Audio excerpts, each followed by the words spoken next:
অতি দুখ আৰু পৰিতাপৰ বিষয় যে গণতন্ত্ৰৰ চতুৰ্থ স্তম্ভৰ ওপৰত আক্ৰমণ ই আমাৰ কাৰণে শুভ লক্ষণ নহয়। যোৱাকালি এনবি নিউজৰ জ্যেষ্ঠ সাংবাদিক ধৃতিৰাজ কলিতাৰ ওপৰত এটা নিউজ পৰিৱেশন কৰাৰ যোৱাত ইএম দিগন্ত বৰাৰ ভেৰণীয়া যি গুণ্ডা বাহিনী আক্ৰমণ কৰিলে এইটো দুৰ্ভাগ্যজনক, নিন্দনীয়, গৰিহণাৰ যোগ্য। আমি সদৌ অসম সংখ্যালঘু ছাত্ৰ ইউনিয়ন আমছুৱে ইয়াৰ তীব্ৰ ভাষাৰে নিন্দা কৰিছোঁ আৰু অসমৰ মাননীয় আৰক্ষী সঞ্চালক প্ৰধান মহোদয় অতি কম সময়ৰ ভিতৰত এই দুষ্কৃতিকাৰীখিনিক কৰায়ত্ব কৰি দৃষ্টান্তমূলক শাস্তি দিয়াৰ আমি দাবী উত্থাপন কৰিছোঁ। আজি যদি চতুৰ্থ স্তম্ভ নিৰাপত্তাত নাই তেনেহ'লে জনসাধাৰণ কেনেকৈ নিৰাপত্তাত থাকিব? তেওঁলোকে তেওঁলোকৰ দুৰ্নীতি কৰে আৰু সেই দুৰ্নীতিখিনিৰ নিউজ কৰিব যোৱা যদি সাংবাদিকৰ ওপৰত এনেকৈ আক্ৰমণ হয়, ইয়াতকৈ আৰু দুখদায়ক ঘটনা হ'ব নোৱাৰে।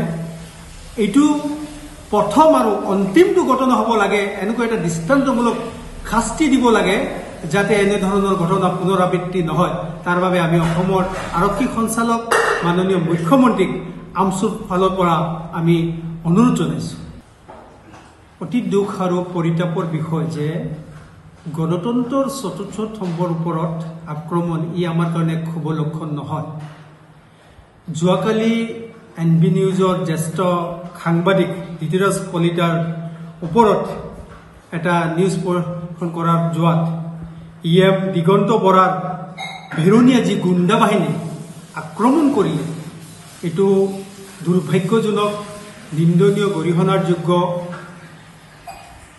আমি সদৌ অসম সংখ্যালঘু ছাত্ৰ ইউনিয়ন আমছুৱে ইয়াৰ তীব্ৰ ভাষাৰে নিন্দা কৰিছোঁ আৰু অসমৰ মাননীয় আৰক্ষী সঞ্চালক প্ৰধান মহোদয় অতি কম সময়ৰ ভিতৰত এই দুষ্কৃতিকাৰীখিনিক কৰায়ত্ব কৰি দৃষ্টান্তমূলক শাস্তি দিয়াৰ আমি দাবী উত্থাপন কৰিছোঁ।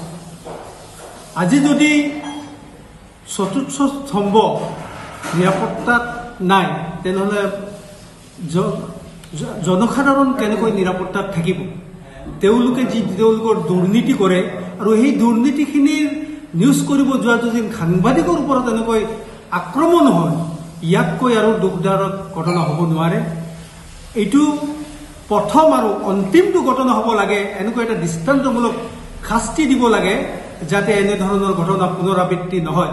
তাৰ বাবে আমি অসমৰ আৰক্ষী সঞ্চালক মাননীয় মুখ্যমন্ত্ৰীক আমছুৰ ফালৰ পৰা আমি অনুৰোধ জনাইছোঁ।